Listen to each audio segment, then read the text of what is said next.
हम थोड़ी देर के लिए देखते हैं कि मलकिन अपने सभी राक्षसों को इकट्ठा कर रही है।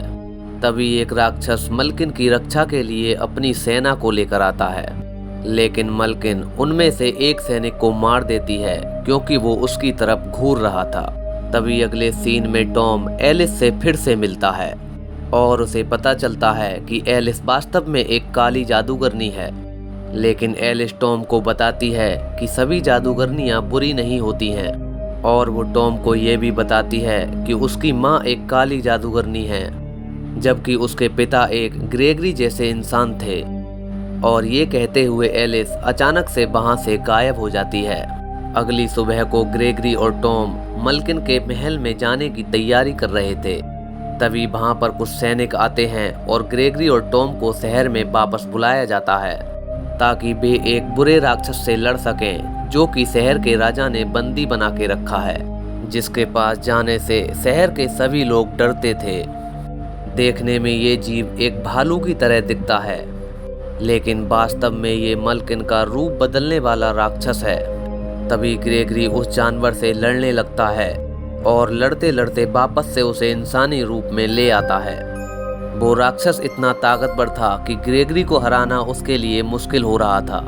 तभी आखिर में ग्रेगरी और टॉम उस राक्षस को जंजीरों में बांध देते हैं। तभी ग्रेगरी टॉम से कहता है कि जाकर उस राक्षस को खत्म कर दे, लेकिन टॉम ऐसा करने के लिए मना कर देता है और ग्रेगरी से कहता है कि वह उसके जैसा नहीं है। तभी ग्रेगरी उस खलनायक को जिंदा जला देता है और टॉम ग्रेगरी से दूर चला जाता है। तभी एलिस दोबारा से टॉम से मिलती है और उसे बताती है कि ग्रेगरी भी एक जादूगरनी से प्यार किया करता था।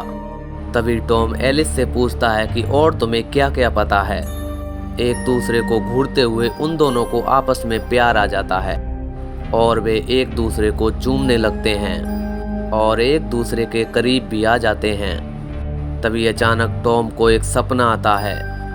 इस बार वो एक विशाल राक्षस को देखता है और मलकिन अपने पंजों को ग्रेगरी के गर्दन में घोंप रही थी और पूरा शहर आग की लहर में डूब रहा है। तभी अगला दिन निकलता है और टॉम ग्रेगरी को खोजने लगता है।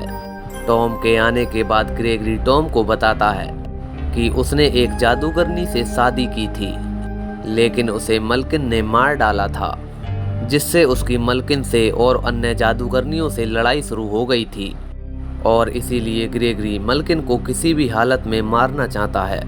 तभी टॉम और ग्रेगरी जंगल में आगे की तरफ बढ़ रहे थे। तभी उनका सामना जंगल में एक विशाल राक्षस से होता है। ग्रेगरी टॉम से बचकर भागने के लिए कहता है। वे जीप से भाग जाते हैं और एक चट्टान से नीचे की ओर नदी में कूद जाते हैं। ग्रेगरी टॉम से कहता है कि ये जानवर पानी से डरता है, वो पानी में नहीं कूद सकता, लेकिन तभी वो जानवर पानी में कूद जाता है। राक्षस टॉम को पकड़ लेता है और वे नदी की तेज धाराओं के साथ आगे बढ़ते हैं, लेकिन गिरने से पहले टॉम राक्षस के सिर में छुरा घोंप देता है। राक्षस मर जाता है और टॉम बच जाता है। तभी लिजी अपने जानवर के रूप में टॉम के पास आती है और उसे मारने की धमकी देती है। तभी वो टॉम के गले में पड़े हुए पत्थर को देखती है जो कि उसकी माँ ने दिया था। लिजी ये कहते हुए उड़ जाती है कि वो पत्थर का टुकड़ा मलकिन का है।